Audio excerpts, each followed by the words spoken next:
she's not willing to meet you at the airport, I would take that as a bit of a red flag. All the kids came up to me like in a single line, and they all would take my hand and put it to their forehead one after another. And I was totally confused. So you need to decide whether or not that's something you can live with.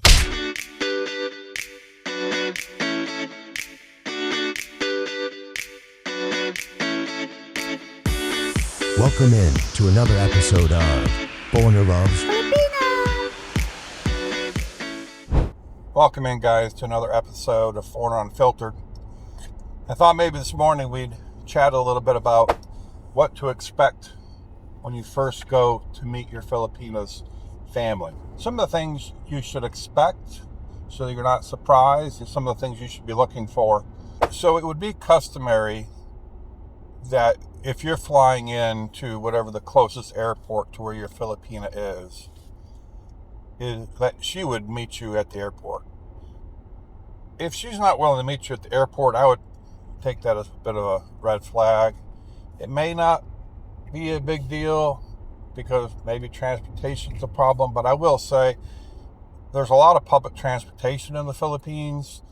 There's vans and buses that just run all over. I mean, you can be in the most rural barangay in the top of a mountain and there'll still be jeepneys. I'm just amazed the places jeepney go to. So there's almost always public transportation to get where she needs to go. And I can tell you, in the case of Melanie, it's almost a 4-hour van or bus ride for her to get from her village into Tacloban, which is where we first met. And she did meet me there. And the other thing that you should expect, and actually hope for really, is that she'll have some family members with her. Melanie had her brother and her sister-in-law, and you shouldn't shy away from or be upset or disappointed that she's going to be there with friends or family. In fact, you very much want that to be the case. If she shows up without friends or family, that would be a big warning sign to me. Because if a Filipina is serious about you, she wants you to meet friends and family. So if she doesn't show up with them, it really means one of two things. Maybe she doesn't have a good relationship with her family, or she's estranged from her family. Obviously, that's not a good thing. Or she's embarrassed to be seen with you. And that would be the more likely reason. Filipinas, particularly in the province, they always want to save face. They don't want people talking about them. Gossip is really kind of famous in the Philippines. And so particularly girls that live out in the barangay or out in a small town or village, they quite often don't want to meet you in public because they don't want other people talking. They don't want other people saying, oh, did you see so-and-so was with a foreigner at a restaurant or something? So I would really embrace people coming, particularly family. That's actually a good sign. Now, the other thing you should expect is your Filipina is probably going to be really shy, particularly if she's never met another foreigner. So imagine if you're a younger Filipina who's never dated a foreigner before, maybe you've been talking for a number of months online, so you feel like you have this great relationship, but she's going to meet a foreigner for the very first time in face-to-face. And she's going to have to speak English for a long period of time. Those things can be very intimidating to a Filipina. So just be aware that she's probably going to be really shy and really quiet. And that's another reason if she brings friends or family along, it will help. It actually helps you carry the conversation. I'll share when I picked up Melanie at where she picked me up, I guess, at the airport. I rented a car. We had about a 3.5 to 4 hour drive from the airport to her hometown. And like I said, her brother and sister-in-law came and joined us at the airport. So we had this long drive back, and Melanie was extremely quiet in the car. I mean, she barely said a word. So she was in the front seat with me, and her brother and sister-in-law in the back. And I kept trying to engage the conversation, and Melanie hardly said anything. And she has shared with me since that it's because they're not used to riding in cars. They're normally on the back of motorcycles or in a van or a bus or something like that. So they easily get motion sick. And that is true. Melanie's kind of gotten over that now that she's in vehicles on a regular basis. So I now know that's why she was being so quiet. At the time, I just thought things weren't going well. Don't read too much into it, because I will say I initially read too much into her being so quiet, and I thought, oh boy, this isn't going well. She's not interested. I'm not what she thought. Whatever. So now let's say you've got to her home barangay. You settled in, you're getting ready to go meet her extended family, her parents and brothers and sisters and all the other family. What to maybe kind of expect there, and maybe some of the best practices to help you there. Now, the very first thing that you need to know is their greeting of Mano. Mano is where people will take your hand and put it up to their forehead, and it's a way of showing respect to an elder. So when I arrived at her parents' home and all the extended family was there, including the kids, all the kids came up to me like in a single line, and they all would take my hand and put it to their forehead one after another.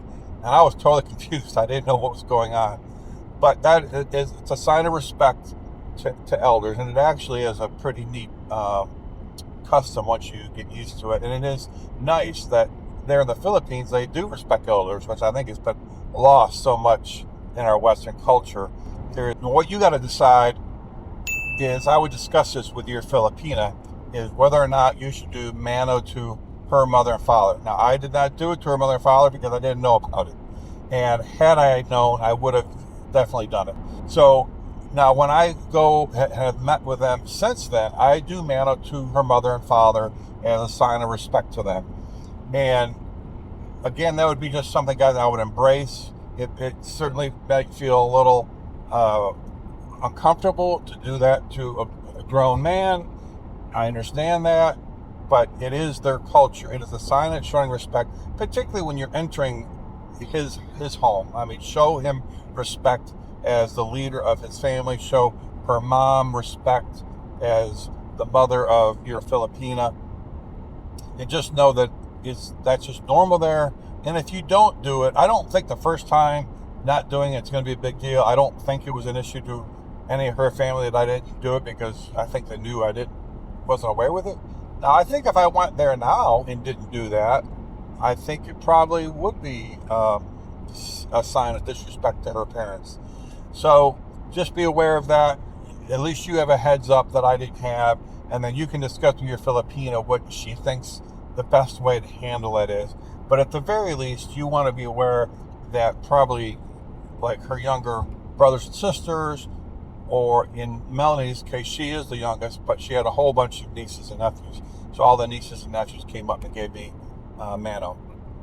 My guess is you'll be very, very warmly welcomed. Filipinos are very hospitable. They generally love to have foreigners in general visiting, and so you will probably be embraced. I can tell you with Melanie, her family, they actually had a banner hanging in their home with a picture of me welcoming me to the Philippines, and everybody was very, very warm to me and very, very kind. And I think that's what you should probably expect. You will probably be, fed in her home. Now, I would really tell you to embrace and eat a little bit of whatever you're given. Now, the Filipino food, some of Filipino food is excellent. Some of it is very unusual to what we're used to. Some of it doesn't look very appetizing, but it actually tastes a lot better than it looks. So I would just encourage you, particularly if it's something your Filipina made or her mother made, whatever it is, eat it. You're probably best not asking what's in it. You probably don't want to know if you look at it and you can't tell. But you don't have to eat a large amount. Just have some water there to help get it down if it's something that you're struggling with.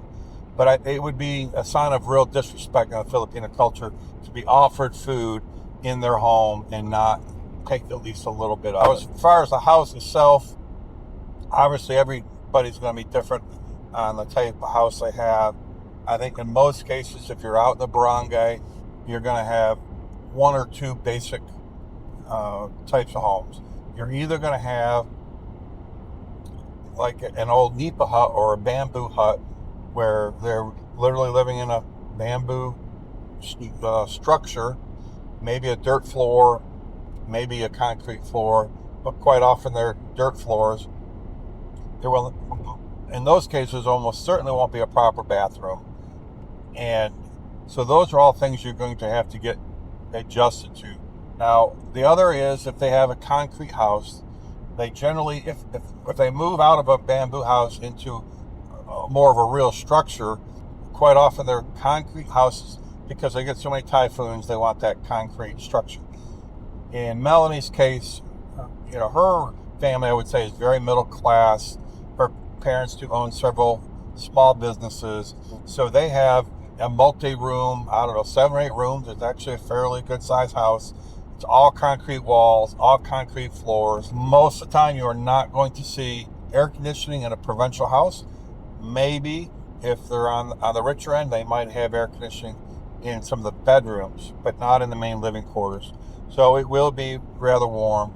The bathrooms, even in Melanie's house, which I would consider a nicer house, a middle-class house, it's basically a hole that you go in. There is no proper shower. It's just a water pail. So you need to decide whether or not that's something you can live with if you're going to spend time, like spend nights at her family. So you need to decide that with your Filipina, how you want to deal with that, whether you want to get a hotel or an Airbnb side close by, or if you're all comfortable with that, you have no problem with it, then stay in her parents' home. I think that would be very, very warmly accepted if you're willing to stay in their house. I think that would actually be a good thing. And one thing I would strongly recommend if you're going to meet her family for the first time is that you take gifts with you for the entire family. Now, these don't need to be big, lavish gifts, okay? They could be very simple things. I would actually recommend not doing gifts where you're actually trying to impress them with, the amount of money you have or your generosity, okay? But you should take some gifts. It is very much in the Filipino culture that when someone comes to visit the home, they bring gifts. It's even true of Filipino OFWs. If they work overseas, when they come home, they bring gifts when they come home. So I would highly recommend you take gifts. Just don't overdo it. Have individual gifts for different family members, the key family members. But where my real focus would be yes, the mom and the dad, okay? But even more than that would be the kids. Is make sure that whatever nieces and nephews or younger siblings that your Filipina has, that you have gifts for them. Now, what I tried to do was first of all, one of the main things you want to take is chocolate. If they live out in the province, they don't have access to good chocolate. Now, if they live in the bigger cities, there is chocolate everywhere, although chocolate is expensive, so they may still not really have access to chocolate. Now, out where Melanie lives, there is no real good chocolate out in the province. So that is probably the biggest and best gift you can take. Then for the kids, I would get some type of fun gift, something that they can have fun with. That does two things. It first of all gives them a fun gift that they're going to love and have fun with. But it allows you to go and have fun with them with whatever it is. So here's examples of some of the things that I've taken. The very first time I went, I took bubbles with the big thing where they could make the giant bubbles. And her nieces were quite young at that time. And that was something they had a blast with. And so I gave it to them. They went out and started doing bubbles. And I went out and did bubbles with them. And I could notice her, particularly her mother, watching me play with the kids.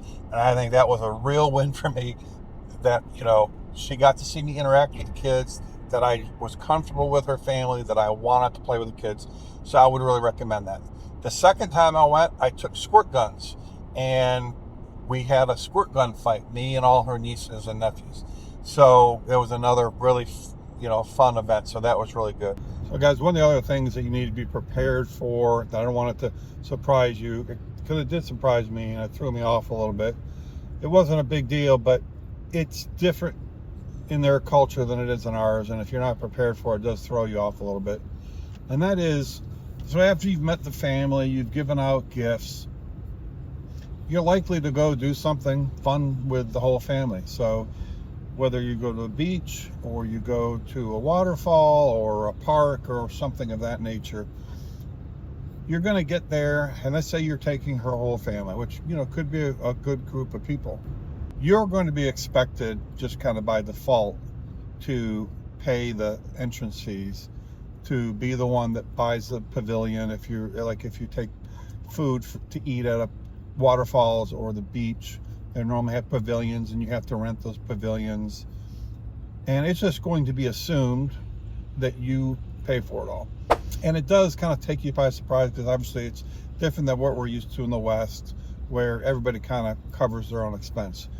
When you arrive there, kind of, I guess their custom, or what's just normal there, it's kind of whoever has the most money pays for things. And you can decide whether you want to be offended by that or not. I know I could just hear a lot of the commenters now say it's all about money, all they care about money. I don't think that's really it. I don't think it's necessarily just trying to take advantage of a foreigner. They would do it to their own people. If one of the siblings had gone off to Manila or was an OFW and had come back home and they were the one that made the most money, they would be expected to pay for those things. So it's just kind of like whoever makes the most is kind of expected to pay for things. Now, if you do a picnic, normally her family will prepare a lot of the food. They will buy a lot of the food. That's certainly been the case with me and Melody's family. And guys, normally the entrance fees are minimal, so don't make a big deal about it. I mean, they're normally 20 pesos, like under 40 cents, or 50 pesos normally would be like the max. It's still under $1.